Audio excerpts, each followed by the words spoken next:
Hello everyone, welcome back to Hector Hard Mode, intended ranks, FE7 too, while we're at it. New resolve, I'm ready for some poison animations. How's it going, Altissimo? I'm good. I'm ready for those poison animations as well. How are you doing today? I'm happy to see our boy Will make another return here. There's like, what, 3 chapters in a row for him where he's deployed? Something like that, yeah. Insane And value. all 5 stars. So Yeah, I don't tell me, but I'm really curious if this keeps up all the way through. You gotta think it does, but I'm really curious. And we get Ninian, of course. We get dancing every turn. yes, finally. Ninian is so good for this run, not just because she's a dancer that can, do the normal dancing thing, but also because of the rings that she has. Normally, a lot of people are like, well, those aren't as impressive as the dancing, which is true. But in this kind of run, having the ability to give a unit, 10 extra attack damage or 10 extra defense is actually very, very useful for training some of your weaker units in later chapters. Yeah, I've tried to use it for that purpose. One problem I ran into sometimes with Nini's Grace is that the units I'm trying to train so hard, sure, they might survive a little bit better with Nini's Grace, but they still don't one around things. Is that not a problem? Yeah, it is. I guess it just depends on what I'm using them for in the moment. Sometimes just hitting is enough to, bring them down to where they can take them out the next turn, for instance. I don't use it as often as I use Phyllis Might. Yeah, that's fair. And Ninian's also getting, like, quote-unquote trained to 20, as I understand. Yeah, it's not super difficult if you use your dancer well. It's gotta be the easiest training projects ever.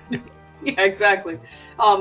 In this run, interestingly enough, because it's actually so easy to get your dancer to level 20, there are several chapters where I choose not to deploy her because of the fact that I know she's going to hit 20 anyway, but I've got some other unit who isn't as easy to train that I've got to put it instead. Yeah, I suppose in some places that might work out better with the deployments. I feel like Ninian makes feeding so easy for a unit because taking 2 kills on a player face with a unit that can't really enemy phase like Will or even like someone like Urk or Lucius is just makes things so much easier. You're also shopping with the newly stolen silver card I see. And Yes. putting everyone on the giant ball death for the massive ton of wyverns that I'm sure we're going to see this chapter. Yes, absolutely, because grinding out reinforcements. What is this run if not, doing that all the time? My first Hector Hard Mode experience in this chapter took forever because I got like stuck behind, I think it was like Oswin and Marcus or Oswin and Hector just sitting in front of that 2-tile choke point in the arena just fighting off wyvern after wyvern trying to survive, trying to get to the boss. It took so long. I'm sure that makes sense. And you'll notice, Osmond and Marcus are pretty good against these enemy types, but you'll notice the rest of the units that I have here are not exactly what you would think of if you thought of what units to bring to this chapter.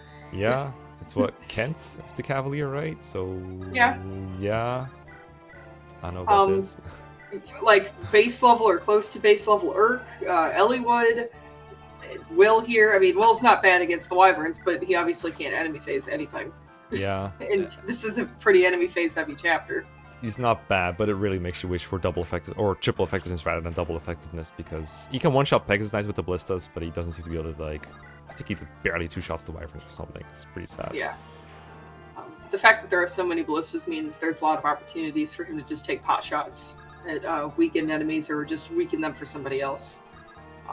So this is fun with ballistas part 2. Yeah, you gotta be careful with those because they have 3 to 10 range, but it's very possible that I don't know. There's like a wyvern behind a wall somewhere that you didn't see, and then he gets a double will because the ballista's weighing down. Like I think they have 20 weight, all of them. So you get wrecked if you get the attack while on a ballista.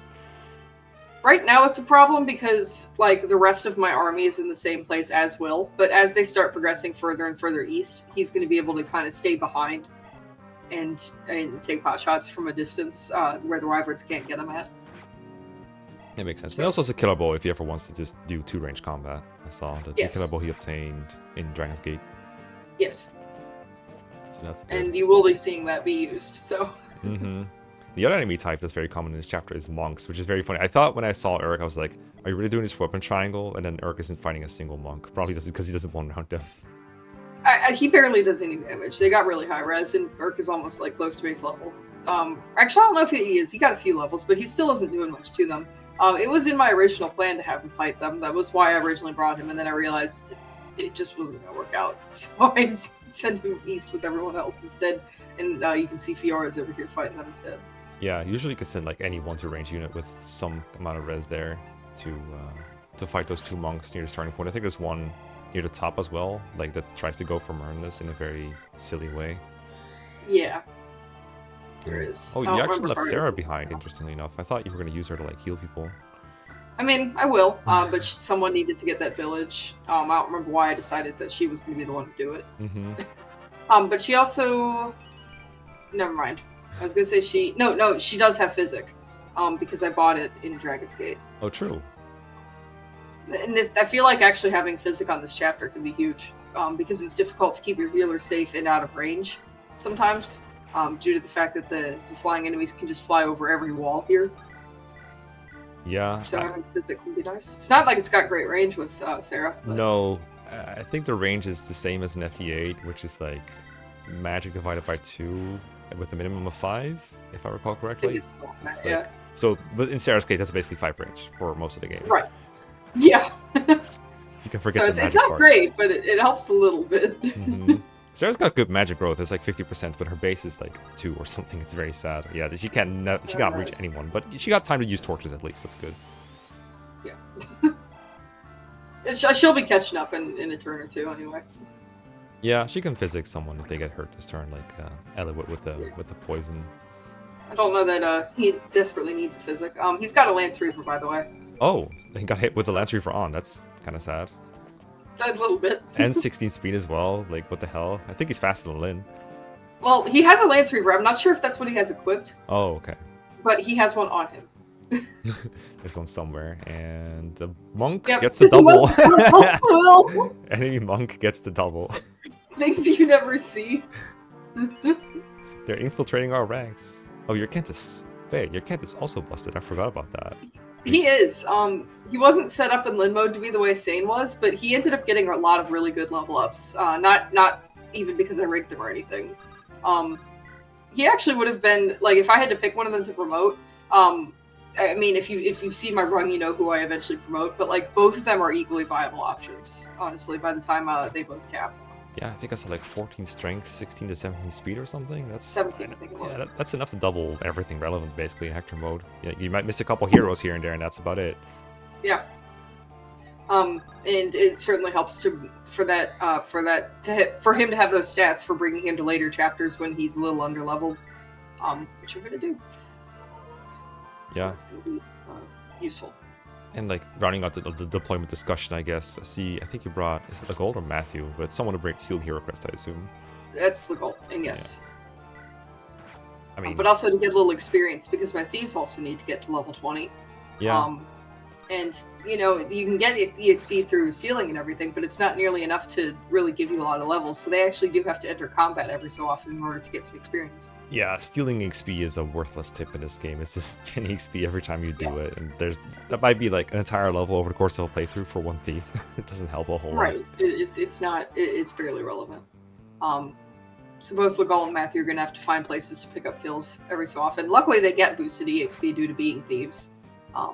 Which means you don't have to do it as much for them as you might for some other, I don't know, annoying sword-locked unit. Yeah, and this is probably roughly the best time to train Legault especially. I remember in the next chapter, he can use the Worm Slayer you get from the bottom village to one-round the actually for wyverns. And he one-rounds monks, of course, if you just use like a steel sword or something. He's not terrible at combat. He can survive against brigands. He's not very good against the Pegasi, though. Yeah, unless you give him a Lance Reaver or something. Yeah, only one of those, though. So, yeah. I mean, they're buyable later, so you could just break yours now, I guess. But, I mean, I'm assuming there's a reason you gave it to Eliwood over Legault. Because Legault isn't doing as much combat in this chapter. Eliwood is kind of on a timer because we want to get him some levels before we go to Four Fanged Offense. Yeah. So, right now, like, Eliwood and Lyn isn't here, but she will be the next chapter, are going to be kind of the focus. Alright, Will broke his first ballista. Good job, boy. 2 more to go. Hey, he's level 11. He's not doing so bad as I thought he was. No? And I think Ballista EXP will do that to you. Yeah, I think he also got like reasonable strength and speed now. I don't remember the exact numbers, but I saw him earlier when he leveled up and they were pretty decent. Yeah, I don't remember. Oh yeah, he does 3 damage to a monk. Oh my god, why are you even attacking, dude? Just let everyone else cook. I don't even remember. He saves Kent can encounter, I guess, and get some chip XP. A chip EXP is probably the reason. Is that? Um, I think you're 1 out of range of Oleg right now with Kent. yes, and that was intentional. Also, he just one-rounded that brigand with an Iron Lance. Yeah, just limb mode things. Because I'm running out of jabs, too. I buy some in this chapter, but there isn't a good way to get them onto the units that need them during this chapter. Yeah, especially if Fiora's going to stay in the back like that. This is really the restocking chapter, because all those shops are in pretty convenient locations, especially the first 2. Yeah. And I guess Fiora is just going to carry that around for all the rest of the chapter. I think that armory only has, like, steel weapons, though. That's like a shitty armory. Well, we went to the other one already, and Yeah. I think that one was the one that had jabs. Yeah, so the fact that Will dismounting takes an entire turn is annoying, because there's no one in range for him to directly attack. I love how you're doing like a spring cleaning in your convoy by breaking all the one-use javelins. Yeah. Fiora isn't just going to be shopping, but that is what she is doing for the beginning of the chapter, as you can see. But the reinforcements here go on for, I think, a little longer than you might expect. How many turns did I end up taking here?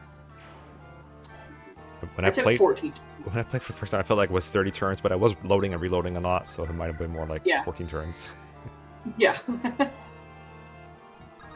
Because my units kept dying. I kept loading my save states like a proper Hector Mode playing scrub that I was back then. Save states? What? Yes, yeah, actual save states. I was not very good at the game back then. And nowadays, I still use save states as call mechas turn wheels, and everyone thinks it's funny. Oh, no, I meant I was more surprised that you weren't playing on a cartridge copy. Oh, yeah, no. The amount of games I have actually bought of the series is a little low. Let me just put it that way. Gotcha. And the wyverns spawn in such annoying spots because you can't literally kill them in this place where they spawn, or else you're going to be in range of Oleg. So you just kind of have to let them come to you. That's what I'm doing, yeah. Which is a little annoying. Yeah, I mean, you're pretty far in. Like, most wyverns that are around right now can attack any of your units, so you got to kill most, if not all of them. Right. Luckily, I've got the firepower to do that, but it is annoying because wyverns are some of the toughest enemies, or the toughest enemies, really. Notice last turn, Will just got off his ballista. I'm sorry, and then just stay where he was. I think so Ninian could dance him without getting too far back, and now he's on the other ballista. Yep. Urk being able to double with Thunder, double in one round, well, unless he misses, it's really cool. The forecast said he one-rounded, yes. Yeah. He got a lot of speed level ups. I wasn't even trying for that or anything, but it just happened that way, and so that's been super, super helpful for giving him some kills. I think this was like Engage. You would see a combat forecast where the wyvern just has 0 HP left after combat. They show you that, and you look at the data rates, like, they're decent, and then you do the combat, and it's like, oh, nothing happened. Oh. That's what I'm doing. Did you try Unicorn Overlord? I have not yet. I've seen it around though, and heard that it might be, interesting for Fire Emblem players. It is. Urk has 14 speed. So you've played it then? Yeah, I've played it, and I was reminded of it because that game also has a combat forecast at some point, and it doesn't lie to you. Like, if you just press the combat button when you do the combat, I think it almost always works out the way it was, but sometimes it changes depending on, like, after a move. Like, you move towards an enemy, and then the combat forecast has changed because the RNG changes. So suddenly you're doing, like, way less damage than you thought you were. Rip Sarah almost. Jesus, damn. Yep, 1 HP Sarah! And that's where she'll be for the rest of the map. Oh, no. Objective Defense Sarah. Yeah. It's nice that the map shows you the reinforcements and then takes away the fog of war vision, like in a very, very slight delay to make sure you see, oh, there's no wyvern in that spot at least. I'm retreating a little bit because there were just too many wyverns. They were too overwhelming, and I didn't have a good way to kill them all without leaving someone exposed. Doga recommends this. He just exposes stronger units instead for a turn. Most of them don't one-hit anyway. As long as they don't, like, gank on Urk and then he suffers some success, it should be fine. Lance, it is Lance Reaver time. Yeah, now it's Lance Reaver time. I think Ellie would and also... not all... I was going to say, I think Ellie would also hit a B support with Hector earlier. I think he did, yeah. I wasn't even noticing when that happened. I do know he does it in this run, and it would make sense that it happens here. It was a couple turns back already, but I feel like this turn it's pretty relevant. And Elwood is really hard to kill when he's got Hector next to him, and he's got weapon trial advantage. Yeah, and my Eliwood has, gained a significant amount of levels, and Eliwood's growths aren't too bad. even like an average Elliewood with significant levels is, you know, a decent unit. Apart from the whole sword walk thing. Mm-hmm. Do you remember what levels your lords are right now? I know Lynn is benched, but I was just curious. Because this is when I usually feel that deadline of four-fanged offense being really tight. Also, Urk is hella dead. Yeah. except he isn't. He is I so wouldn't dying. have uploaded this if he was dead. He should have, though. Oh! No, I mean, my man's got 14 speed, and yeah, leaving it at 1 HP so that he doesn't get attacked by anyone else. The Urk fever, it works to your advantage. Oh, maybe not. Oh. Yeah, well. Alright, nice dodge tanking. I do not remember what level my lords are. Okay. But they need to, well, Elliewood and Lynn need to finish in next chapter, and then Hector has 2 additional chapters to finish his training. Mm-hmm. Yeah, they're all forced deployed next chapter at least, so that should help. And Elliewood is forced deployed for this one. Right. I couldn't remember why I was fielding him. No, it is because he's forced deployed. I always forget that. He has that cutscene with reason. Ninian where she does Ninian's grace on him in the tutorial. Right. I don't remember. I don't think it happens in Hector mode. I don't think it does. Because you see Hector's POV instead, so Elliewood never sees it happen. It's like Schrodinger's Ninian's grace or whatever that's called. Yeah, you're right. Schrodinger's Ninian's grace. Or the game just has a problem with like object permanence, whichever one suits your fancy. Both are possible. It's funny in Elliewood mode because he has plus 10 defense, but there's almost no enemies in Elliewood mode, so you can't even like fight anything unless you like rescue drop dance him or something. I guess he could go left and be in range of monks. Yeah. But like, I don't really know why you'd want to do that. I sure took little damage. I sure did nothing in return. See, Legol is being awfully forward here. I guess he's stopping them from attacking Urk in some fashion. I mean, yeah, they don't even go for him. They go for Fiora for some reason. Oh, that's weird, because I'm pretty sure there's only one Lance Reaver. Yo, Ninian, watch out. There's 2 wyverns there. Oh, no. Anyway. She's level 7. So she's gotten some time to get some of that dancer dodge tankiness. Yeah. That's gonna be like 40, like almost 20 avoid, I'm assuming, with her growth being as good as they are. That's Something pretty good. like that, yeah. It's like she put herself in a force by leveling up. Nice crit, well done. You did it. Hooray! Yeah, Urk is really borderline on these kills. Wish he got a point of magic. Level up, please. Maybe some magic. Oh, Just HP. The worst. I cry. Oh, this is like that comic where Urk is like getting hurt by poison and Sarah's like healing him for 1 HP at a time every turn. It's like, why don't you just cure the poison? Well, I get more experience this way. Exactly. Yeah, unexpected Fiora crit that actually was very nice to have because it allowed her to one around the wyvern. Yeah, because if that guy is still around, you gotta kill him with like Kent or Hector, Someone, and then he's gonna anyone. kill the rest of these enemies. Right. Well, you only have to kill the wyvern, I guess, because you can choke points the rest of the armor knights. Yeah, the armor knights aren't much of a threat, especially since you've got that Lance Reaver Elliewood with Hector support. Yeah, they have 0 hit. So as long as I can choke point this area effectively. Weapon triangle moment. Double weapon triangle, I should say. Yep. I think you get plus 30 avoid in that case from the triangle alone, not even counting like Elliewood's natural avoid or the Hector support. It's another plus 10. Right. So good. I guess the physic is really nice for Sarah's XP. She gets like what, 20 something for everyone she uses. Something like that, yeah. No, I love physic. I bought like 3 of them. It's just having it this early is actually incredible, or at least it feels that way to me, especially when we get to Living Legend. Yeah, if Sarah wanted to heal someone on the front lines right now, I think she'd have to be in range of a wyvern if she did have to do that. Right. So there's a lot of reasons why having early physic here is just a lot of fun to use. Mm-hmm. I feel like that alone probably justifies the silver card. I mean, it doesn't really cost turns to get in this kind of a context anyway. But without silver card, it'd be so much harder. Like in other modes, it would be a lot harder, probably. Yeah. Silver card in general is just something you want to have all the time because funds rank is difficult to get to without it. Yeah, true. Back in the day when we used to argue with ranked only, I think I told that story before. There was one point where someone realized, hey, the silver card like breaks the funds rank so much in this game. Yeah. Which actually means that the normal modes can be very interesting to do on ranked as well, because they don't have the silver card, so you really are restricted with just the funds that you get over the course of the game. Yeah, of course. Comparing it to Hector Hard Mode, you do have like less strong enemies to deal with, and the XP gain is a lot more generous. Like I think I mentioned before, that overleveled units just get so much XP on the normal modes. Yeah. So it's a trade-off, just like how intended ranks is a trade-off, I guess. But it doesn't. The silver card lowers the difference between the difficulties, I guess, this is interesting. Yeah, at least in terms of funds. Mm-hmm. But yeah, like the other, like most of the time, people only play Hector Hard Mode when they're like talking about playing FE7 if they're any sort of serious player. Yep. But honestly, like ranked in the other modes, I feel like is different enough to where it can be interesting as well, because there's also like lots of different stealable items, lots of different enemy types, different deployments. There's just a lot of different things you can do there compared to Hector Hard Mode, that can make the other modes interesting in their own right.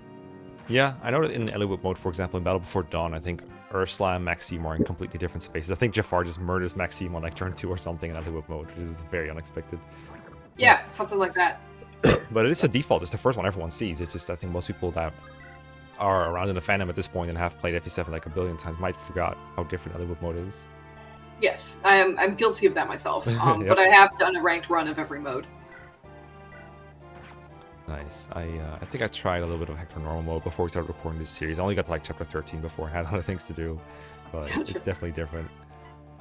I know there was once a draft race of I think Elwood normal mode with all the guidance included, just to have a difference from like the usual Hector normal mode that we play.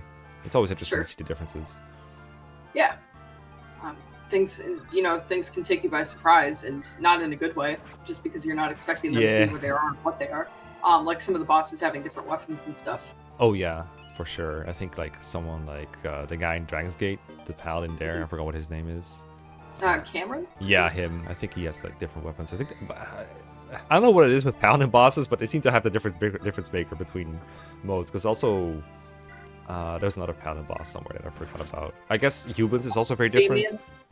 Damien, yeah, I think he has like a killing edge or steel weapon depending on what mode you play. It's so weird how they changed that, but not a whole lot else about the bosses. I know. It's like it's just enough to be like to the point where you can't say you've memorized FE7 if you just know one mode, but it's also not different enough to really like change the overall playstyle. Yeah. In the end, in normal, you can still kind of mess around. I do love the little changes though, especially something like Hubens where he moves on Hector but not on Elwood, I think. But then his position is different depending on which mode you're playing. It's so weird. Yeah, something like that. Yeah, I know he's in a different position. I just don't remember where he ends up. I forgot which of these is like Hector and Elwood and which of these is the difficulty, but I know in the default he's all the way to bottom in the center of the map in Kinship's Bond. But in Hector mode he is in the bottom right. Yeah, that sounds right. Well, he is in the bottom right in Hector Hard mode, but being in the middle sounds right for some other mode. And he moves. So I think if you like full move and dance someone, then he gets. I guess we can discuss that when we actually get to Kinship's Bond. Yeah. This is just a bunch of grinding. What's going on here. Yeah. But this is just annoying grinding while I wait for reinforcements to finish so I can pull all the way. I want to say Legold is in range, but maybe I'm mistaken. He might be. That might be why I put him there. I just don't remember. The fact that he's we'll find out. The fact that he's in the forest is also a bit of a tell. Yeah. Legold is like the one character that doesn't have 2 range. Yep, there we are. There he comes. Okay. It ends here. It sure does. Yeah, okay. I like he got hit anyway. Yeah. But he is less at risk for dying from this break-in, at least. I mean, could have just baited with Elwood, I guess. Yeah. Maybe he had something to do. I forgot Elwood might not have been range or something. Yeah. That's fair. Don't you have this compulsion to visit villages ASAP that most people do? I have it sometimes. Every time I see an open village, like 5 people in range, I'm like, just grab it. Just grab it. Doing ranked I used to, but doing ranked has made me realize that, like, if I'm going to be taking X number of turns on a map anyway, then I can just wait until things calm down a little. Yeah. I've done that with Chapter 7 in FE6, where it's just like I send some of the paladins, I think, to go clear out a whole bunch of villages and do a bunch of shopping after pretty much all the enemies are dead. Oleg is such an XP sponge, especially when he has his bow equipped. I'm assuming Elwood's gonna get this off of Ninian, because, deadline. Yes. You would be correct in assuming that. Did you get the whip from the upper village? Or Fiora, I guess? Someone did. Oh, Yeah, possibly. yeah, I think Fiora did. Possibly. Well, goodbye, Oleg. It does end here. Let's see what level it would Right. end up at. Yeah, let's see what level he's at and what it says. 16. All right, Okay. so he's almost Okay. at that average level. Of course, you're going to need a little bit more. So he probably needs one more level. Lynn needs to get to 16, and then Hector needs to get to at least 16 as well, or something like that. So Yeah, we're on track. we're on track. All right, and we're on track for Kinship Spot next time. So we'll see you for that one. Thank you for watching. See ya.